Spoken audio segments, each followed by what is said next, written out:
혹시 그런 경험 없으세요?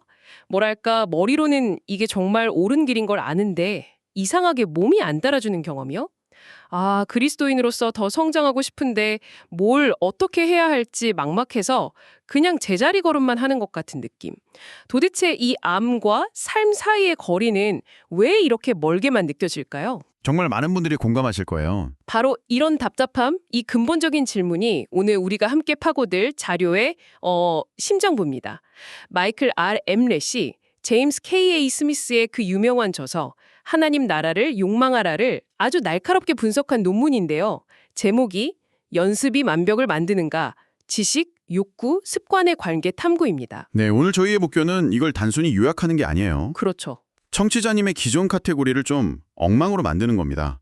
보통 신앙 성장을 더 많이 배우고 더 많은 것이라고 생각하잖아요. 네네, 당연히 그렇죠. 오늘 그 생각이 얼마나 위험할 수 있는지, 그리고 우리가 매일 무심코 반복하는 작은 습관들이 사실은 우리 영혼을 조종하는 강력한 힘이라는 걸 보여드릴 겁니다. 와, 듣기만 해도 흥미진진한데요. 아마 교육이나 상담, 심지어 자녀 양육에 대한 생각까지 완전히 뒤집어 놓을 준비 되셨을까요? 좋습니다.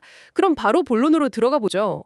스미스의 주장은 한마디로 정말 충격적입니다. 인간은 생각하는 존재이기 이전에 사랑하는 존재라는 거죠. 이게 무슨 뜻인가요? 우리가 보통 나는 이성적인 사람이야, 이렇게 생각하는 거랑은 완전히 반대 방향 같은데요? 그렇죠. 완전히 패러다임을 바꾸는 주장입니다. 스미스는 현대 기독교가 머리만 큰 기독교, 영어로는 Bobblehead Christianity에 빠졌다고 아주 신랄하게 비판해요. 아, 그 머리 흔드는 인형이요? 네. 상상이 가시죠? 몸은 거의 없는데 머리만 비정상적으로 큰 인형. 인간을 그냥 생각하는 뇌 정도로만 취급하는 접근법의 한계를 꼬집는 거예요. 아, 우리가 아무리 옳은 지식을 머릿속에 집어넣어도 삶이 안 변하는 이유가 바로 여기 있다는 거죠. 머리만 커서는 아무것도 할 수가 없군요. 그냥 고개만 까딱까딱. 정말 와닿는 비유네요.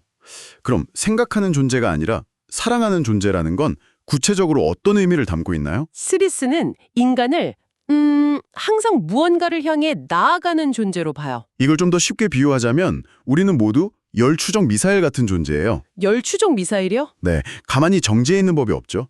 항상 어딘가를 향해서 날아가고 있습니다. 이게 첫 번째 특징인 지향성이에요.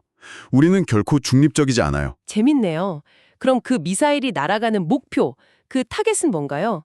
그냥 마구잡이로 날아가는 건 아닐 텐데요. 바로 그겁니다. 그게 두 번째 특징인 목적론과 연결돼요. 우리의 미사일, 즉 우리의 욕망은 좋은 삶이란 이런 것이다라는 내면의 그림, 어떤 궁극적인 비전을 향해 끌려갑니다. 아, 밀리는 게 아니라 끌린다. 네, 이 단어가 정말 중요해요. 우리는 교리나 신념에 등을 떠밀려서 마지못해 움직이는 게 아니고요. 우리의 상상력을 사로잡은 그 멋진 그림에 매료돼서 자발적으로 그냥 빨려 들어가는 존재라는 거죠. 와, 이건 정말 중요한 차이네요. 해야만 해라는 의무감보다 저렇게 살고 싶다는 열망이 우리를 움직이는 진짜 엔진이라는 거군요.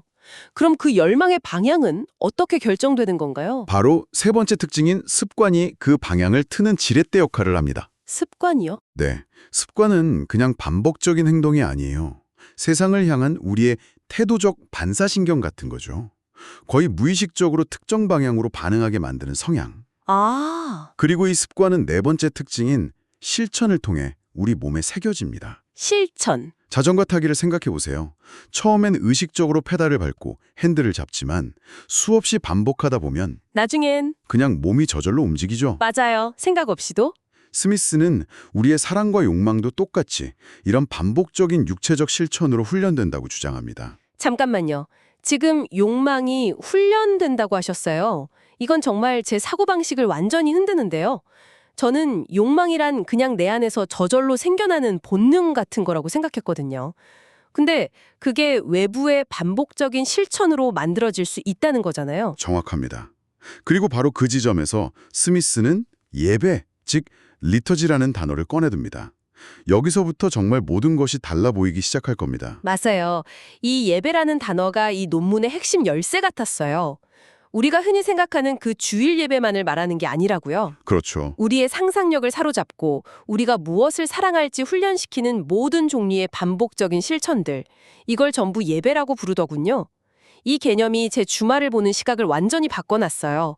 저는 그냥 장 보러 쇼핑몰에 간다고 생각했는데 스미스의 관점에서 보면 저는 소비의 예배에 참여하고 있었던 거더라고요. 기가 막힌 통찰이죠. 물론 모든 실천이 같은 무게를 갖는 건 아니에요. 스미스는 얇은 실천과 두꺼운 실천을 구분해요. 얇은 것과 두꺼운 것? 네, 이걸 더 쉽게 이해하려면 신별끈 묶기랑 가족의 명절 식사를 비교해 보면 돼요. 아, 둘 다 반복하는 의식이지만 신발끈 묶기는 그냥 기능적인 얇은 실천이죠. 하지만 명절 식사는 어떤가요? 그 안에는 정체성, 기억, 소속감, 가치관이 전부 녹아 있어요. 그렇죠. 그렇죠. 그 식사에 참여하면서 우리는 그 가족의 일원으로서 정체성을 확인하고 형성해 나가죠. 그게 바로 두꺼운 실천입니다. 우리의 존재를 빚어내는 힘을 가진 실천들이요. 그렇군요. 신발끈 묶기와 명절 식사라니 차이가 확 느껴지네요. 논문에 나온 다른 세속적 예배의 예시들도 정말 소름 돋았어요. 예를 들어 스포츠 경기장에서 경기 시작 전에 국가가 울려 퍼지고 전투기가 막 상공을 가로지르는 장면이요. 아, 네. 그냥 멋진 볼거리라고 생각했는데 사실은 국가주의와 스포츠, 오락이 결합된 강력한 예배라는 거죠. 우리도 모르는 사이에 특정 가치를 우리 마음에 심어놓는. 그런 거창한 것만 있는 게 아니라는 게 더 무서운 점입니다. 엠렛이 지적하듯 정말 사소한 일상의 습관들이 우리를 빚어갑니다. 예를 들어 볼까요? 매일 출퇴근길에 운전하면서 늘 분노에 찬 시사 라디오를 듣는다고 해보죠. 네. 처음엔 그냥 정보를 얻기 위해서였을지 몰라요. 하지만 매일 반복되면 어떻게 될까요? 세상을 더 냉소적이고 비판적인 시각으로 보게끔 나의 태도적 반사신경이 훈련되는 겁니다. 나도 모르게. 네, 블로그나 뉴스 기사에 습관적으로 비판적인 댓글을 다는 행동도 마찬가지고요. 이런 작은 실천들이 쌓여서 나를 어떤 종류의 사람으로 만드는 거죠. 듣고 보니 정말 섬뜩하네요. 결국 어떤 습관도 중립적이지 않다는 말이군요. 맞습니다. 맞아요. 청취자님도 한번 스스로에게 물어보시면 좋겠어요. 나는 지난 한 주 동안 어디에 시간을 가장 많이 썼지? 아침에 눈 뜨자마자 뭘 했지? 잠들기 직전까지 뭘 봤지? 그게 바로 내가 진짜로 무엇을 예배하고 있는지 보여주는 가장 정직한 증거일 테니까요. 맞습니다. 그 감사를 해보면 아마 충격적인 사실을 발견하게 될 거예요.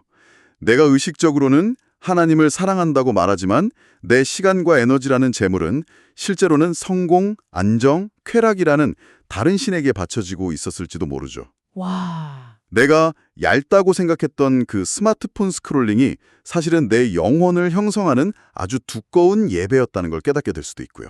자, 그럼 이제 정말 중요한 질문이 나옵니다.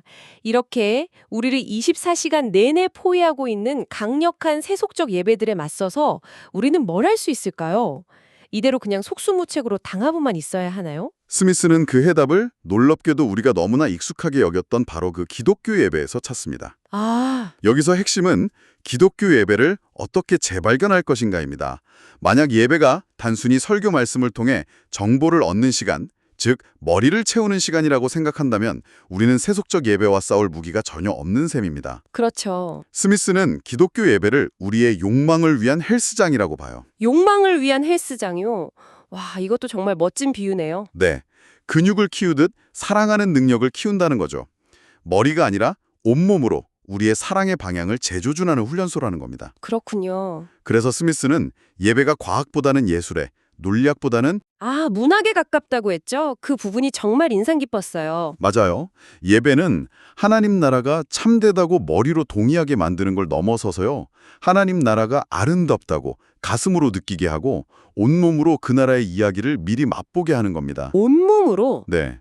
무릎 꿇고 일어서고 손을 들고 찬양하고 빵과 포도주를 맛보는 이 모든 율체적 실천들이 우리의 상상력을 해방시키고 하나님 나라의 비전에 우리의 욕망을 다시 정렬시키는 훈련인 거죠. 제가 논문에 보면서 무릎을 쳤던 부분이 우리가 그냥 지나쳤던 예배 순서 하나하나에 그런 깊은 의미가 담겨 있다는 설명이었어요.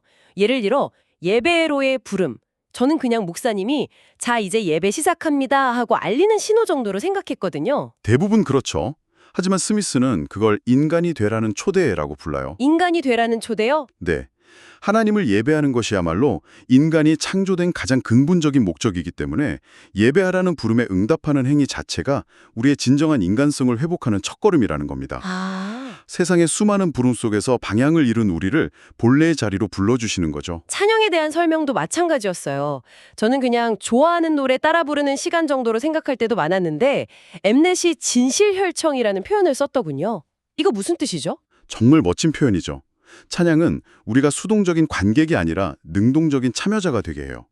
주의 신실하심 크시도다라는 가사를 내 입으로 노래하는 순간을 생각해 보세요. 네. 그런데 바로 그 순간 내 마음속 깊은 곳에서는 아니야, 하나님은 날 실망시켰어 라는 불신의 목소리가 들릴 수 있어요. 아, 바로 그 충돌의 순간 찬양은 내 영혼의 진짜 상태를 드러내는 진실혈청 역할을 하는 겁니다. 그 정직한 직면을 통해 우리는 회개와 믿음으로 나아가든지 아니면 세상의 왜곡된 이야기에 더 깊이 빠져들든지 선택하게 되는 거죠. 와, 찬양이 그런 영적 전투의 현장이 될 수 있군요. 교회력에 대한 설명도 인상 깊었어요. 대림절, 사순절 같은 것들이요. 솔직히 저는 그냥 연례 행사처럼 여겼는데 이게 상업주의 문화의 시간에 맞서는 반형성 역할을 한다는 거예요. 맞습니다. 세상의 달력은 우리에게 뭘 가르치죠?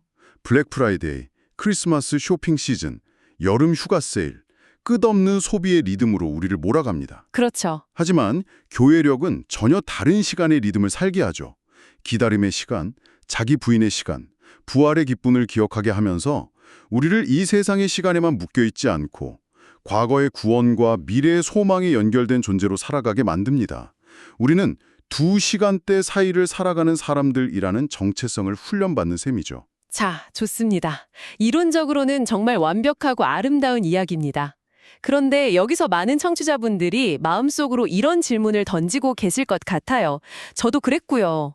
솔직히 까놓고 말해서 일주일에 딱 1시간 드리는 그 예배가 나머지 167시간 동안 나를 잠식하는 스마트폰과 광고와 드라마의 힘을 정말 이겨낼 수 있을까요? 이건 뭐 소총 한 자루 들고 탱크 부대랑 맞서는 것처럼 느껴지는데요. 바로 그 지점이 이 논의의 현실성을 판가름하는 가장 중요한 질문입니다. 그리고 아주 정당한 회의감이죠. 스미스와 엠넷도 이 질문을 아주 진지하게 다루는데요. 몇 가지 차원에서 답변할 수 있어요. 첫째, 스미스는 기독교 예배가 밀도의 문제라고 말합니다. 밀도요? 네, 시간의 양은 적을지 몰라도 성령께서 역사하시는 예배의 시간은 세속적 예배와는 비교할 수 없는 밀도 높은 형성의 힘을 발휘한다는 믿음이죠. 양이 아니라 질로 승부한다. 하지만 여전히 힘의 불균형이 너무 커 보이는데요? 그래서 두 번째 전략이 필요합니다. 바로 인식의 힘이에요. 우리가 쇼핑몰이나 미디어가 사실은 내 영혼을 노리는 예배라는 사실을 간파하는 것만으로도 그 힘은 상당히 약화됩니다. 아, 정체를 알면 속지 않게 되니까요. 그렇죠. 아, 지금 이 광고가 내게 이걸 사야만 행복해진다는 거짓 복음을 설교하고 있구나 라고 인식하는 순간 우리는 그 영향력에서 한 걸음 빠져나올 수 있죠. 그리고 세 번째는 지혜로운 절제와 대안적 실천을 만드는 거고요. 맞습니다. 수도원 전통의 지혜를 빌리는 거죠. 남들이 다 하는 문화적 실천이라도 의도적으로 멀리하는 훈련이 필요해요. 예를 들어 퇴근 후 습관적으로 넷플릭스를 켜는 대신 그 시간에 가족과 식탁에 둘러앉아 하루를 나누는 두꺼운 실천을 의도적으로 만드는 겁니다. 아, 주일 예배의 힘을 주중으로 확장시키는 거군요. 네. 그리고 이 모든 걸 종합하는 네 번째 지점이 엠렛이 스미스의 이론에 아주 중요한 수정을 가하는 부분 같아요. 아, 그 자동성에 대한 의문이요. 그렇습니다. 이 부분이 이 논문의 백미라고 할 수 있어요. 엠렛은 이렇게 말합니다. 세상의 죄악된 가치에 물드는 것, 즉 세상에 의한 변질은 가만히 있어도 저절로 거의 자동적으로 일어난다는 점에 동의해요. 네, 공기 중에 바이러스가 떠다니면 나도 모르게 감염되는 것처럼요. 맞아요. 하지만 경건한 성품으로의 반영성, 즉 하나님을 닮아가는 과정은 결코 자동적이지 않다는 겁니다. 오히려 시편 77편의 시인처럼 적극적이고 마음을 다한 참여가 필요하다는 거죠. 아, 그러니까 세상에 물드는 건 그냥 떠내려가는 거고 하나님께로 나아가는 건 물살을 거슬러 헤엄치는 것과 같다는 말이군요. 가만히 있으면 떠내려갈 뿐이라는. 완벽한 비유입니다. 시편 77편의 시인은 절망 속에서 그냥 멍하니 있지 않았어요. 그는 내가 주의 모든 일을 작은 소리로 읊조리며 주의 행사를 낮은 소리로 되뇌리이다 라고 외치면서 의지적으로 하나님의 선하심을 기억하고 묵상하는 싸움을 벌입니다. 이것이 바로 영적 성장의 진짜 모습이라는 거죠. 그렇군요. 결국 우리의 욕망이 행동을 낳기도 하지만 동시에 우리가 의식적으로 선택하는 행동과 실천이 거꾸로 우리의 욕망을 빚어간다는 양방향성을 인정해야 합니다. 알지만 행하지 못할 때 때로는 먼저 행함으로써 우리의 마음과 욕망이 그 뒤를 따라오도록 이끌어야 하는 거죠. 정말 긴 여정이었네요. 오늘 논의를 한 문장으로 요약해 본다면 이렇지 않을까 싶습니다. 우리는 우리가 생각하는 존재가 아니라 우리가 사랑하는 존재이며 우리의 사랑의 방향은 우리가 아는 지식이 아니라 매일 반복하는 습관이라는 예배에 의해 결정된다는 것. 맞습니다. 그래서 마지막으로 청취자님께 꼭 드리고 싶은 질문이 있습니다. 곰곰이 생각해 보세요. 지금 청취자님의 삶에서 가장 강력한 영향력을 미치는 세속적 예배는 무엇인가요? 스마트폰 스크롤링인가요? 끝없는 쇼핑인가요? 아니면 특정 종류의 미디어를 소비하는 습관인가요? 그리고 그것에 맞서기 위해 오늘부터 당장 시작할 수 있는 아주 작고 사소한 반대 예배는 무엇일지 한번 상상해 보시겠어요? 거창한 계획 말고요. 네, 하루 딱 5분이라도 청취자님의 욕망이라는 미사일의 방향을 다른 곳으로 살짝 틀어줄 수 있는 그 작은 실천 말입니다. 어쩌면 모든 변화는 바로 그 5분에서 시작될지도 모릅니다.